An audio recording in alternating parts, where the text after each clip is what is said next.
जय शिवराय, जय महाराष्ट्र मित्रांनो. मी आहे प्रतीक कोल्हे आणि आपल्या ग्रोमोर या यूट्यूब चॅनलमध्ये आपलं सहर्ष स्वागत.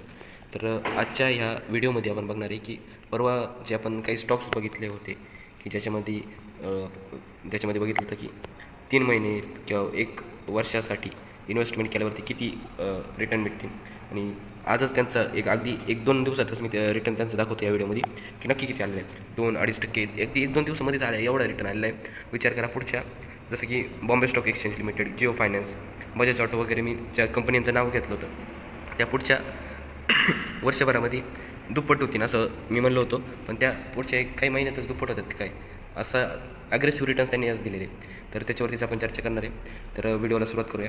जे स्क्रीनवरती दिसते हे जे रॉकेट दिसते हे जगातलं सगळ्यात मोठं रॉकेट स्टारशिप म्हणतात त्याला, जे की इलॉन मस्कने बनवलं आहे मार्सवरती जाण्यासाठी. हे प्रचंड मोठं रॉकेट आहे, जगात याच्यापेक्षा मोठं रॉकेट नाही.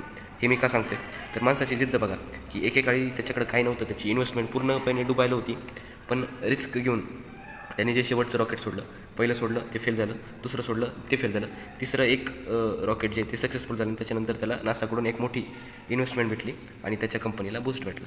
आणि त्याच्यानंतर आयुष्याच्या प्रत्येक टप्प्यावरती या माणसाने जी पण रिस्क घेतलेली आहे त्याचं खरंच कौतुक करण्याजोगतं आहे. यातून आपल्याला शिकता काही येईल की आयुष्याच्या प्रत्येक टप्प्यावरती रिस्क घ्या.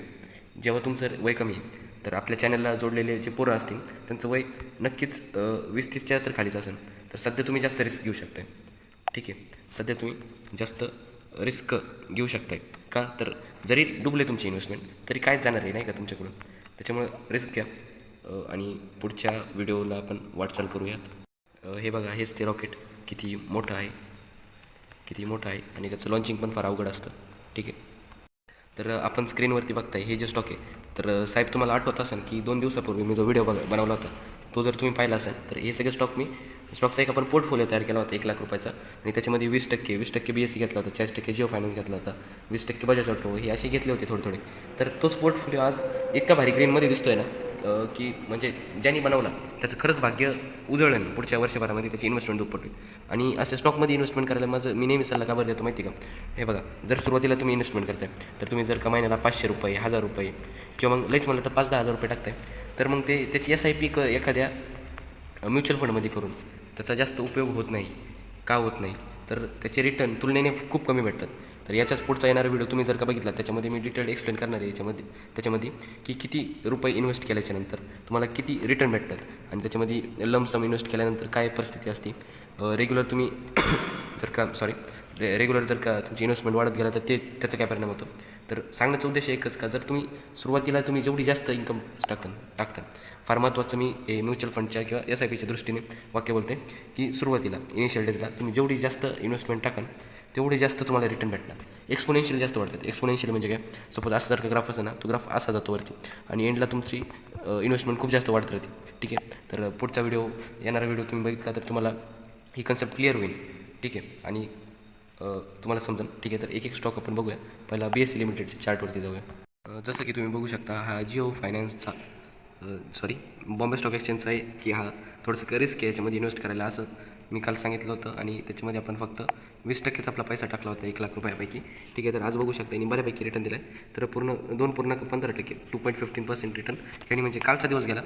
हे बघा, थांबा जर झूम करतो, तर कालचा दिवस गेला आणि आज यांनी एकदम बऱ्यापैकी रिटर्न बनवलेत.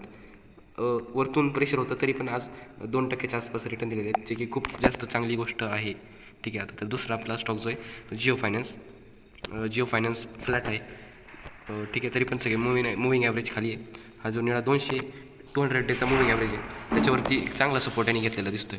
तर बाकी जर उरलेलं बघायला गेलं तर HCL टेक आपला राहिला. HCL टेक काही नाही 1.2%, म्हणजे हा जो काळा घोडा आहे, अरबी घोडा आहे, तो 1.2% चालला आहे आज, म्हणजे बऱ्यापैकी मूव्ह आहे आणि एक अप ट्रेंड पण दिसतो आहे. तर आपले सगळे जे स्टॉक सांगितले ते बऱ्यापैकी चालले अगदी एकच दिवसात. परवा मी सांगितले होते, मध्ये एक दिवस गेला आणि आज चालले. एकतर BSE, जिओ फायनान्स वगैरे चांगले चालले नाही का. तर तुम्हाला जर काही इन्व्हेस्टमेंट करायची असेल पुढच्या 1 वर्षभरामध्ये, तुम्हाला तुमचा पैसा दुप्पट करायचा असेल, कारण कसं आहे माहिती का, जर तुमच्याकडं छोटी अमाऊंट आहे, जर तुमचं कॅपिटल स्मॉल आहे, तर त्याला तुम्ही लवकर वाढवलं पाहिजे. जेवढं तुम्ही तुमच्या इनिशियल डेला तुमचं कॅपिटल वाढवशाल तेवढं जास्त मोठी तुमची शेवटी इन्व्हेस्टमेंट होणार आहे. कारण नंतर तुम्ही किती पण पैसा ओतला तरी ती कवर होणार नाही. याचं जर का एक साधं एक्झाम्पल द्यायचं झालं, एक एक्झाम्पल देतो मी छोटंसं साधं, ठीक आहे. तर नीट आहे का, जर तुम्ही 5,000 रुपये, एक मिनटं, जर तुम्ही 5,000 रुपये 30 वर्षासाठी सॉरी, जर 5,000 रुपये 30 वर्षासाठी दरवर्षी दर महिन्याला टाकले तर तुमची इन्व्हेस्टमेंट होती 18 लाख आणि त्याची व्हॅल्यू 30 वर्षाच्या नंतर जर तुमचं व्याज दर 15% धरलं तर त्याचं व्हॅल्यू 2.74 करोड एवढी होती. आता हा आकडा लक्षात राहून द्या, 2.74 करोडचा, ठीक आहे. हा आकडा लक्षात राहून द्या. आता पुढं दुसरी एक केस घेऊ आपण, की तुम्ही सुरुवातीला 7 लाख रुपये टाकलेत.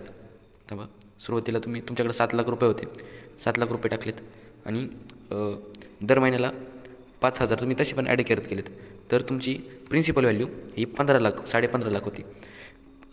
15.5 15.5 लाख एवढी होती आणि त्याची व्हॅल्यू ही 9 करोडपर्यंत जाते. तर पहिल्या केसमध्ये तुमची इन्व्हेस्टमेंट ही 18 लाख होती, म्हणजे याच्यापेक्षा जास्त होती. हे बघा ना, परत एकदा समजवतो, नीट समजून घ्या, ही कन्सेप्ट फार महत्त्वाची आहे. हे बघा, पहिल्या केसमध्ये तुम्ही 18 लाख इन्व्हेस्ट केले, त्याचे तुम्हाला 2.74 करोड झाले, ठीक आहे. आणि दुसऱ्या केसमध्ये तुम्ही फक्त 15 लाख किंवा 15.5 लाख इन्व्हेस्ट केले, त्याची व्हॅल्यू 9 करोड झाली. हे कशामुळं, तर तुम्ही पहिल्यांदा जे 7 लाख रुपये इन्व्हेस्ट केले होते का, जे सर्वात पहिल्यांदा जी तुम्ही प्रिन्सिपल अमाऊंट लमसम व्हॅल्यू टाकली होती का, त्याच्यामुळं याची व्हॅल्यू एवढी वाढलेली.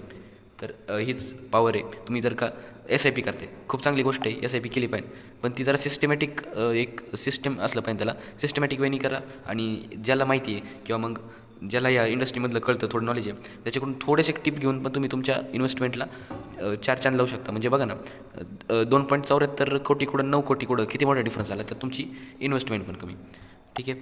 तर असंच तुमच्या माहितीपूर्ण व्हिडिओ आपण आणत राहूया. आज जे स्टॉक मी सांगितले होते त्यांनाच फॉलो करा. आजसाठी नवीन स्टॉक देत नाही, नवीन स्टॉक्स आल्यावरती मी तुम्हाला सांगत राहीन, गायडन्स करत राहीन. आणि आपलं जे पण मिशन आहे की मराठी माणसाला या देशाच्या उच्च स्तरावरती बसवणं इन टर्म्स ऑफ बिझनेसच्या दृष्टिकोनातून. आपल्या खाडी माणसाला जसं टाटा, बिर्ला, अंबानी, तसं आपला खाडी माणूस भारताच्या अर्थव्यवस्थेच्या एकदम उंच शिखरावरती बसला पाहिजे, हेच या चॅनलचे उद्देश आहे. हे चॅनल विनामूल्य आहे. हे सबस्क्राईब करण्यासाठी कोणत्याही प्रकारचं शुल्क लागत नाही, तर याला नक्कीच सबस्क्राईब करा. धन्यवाद.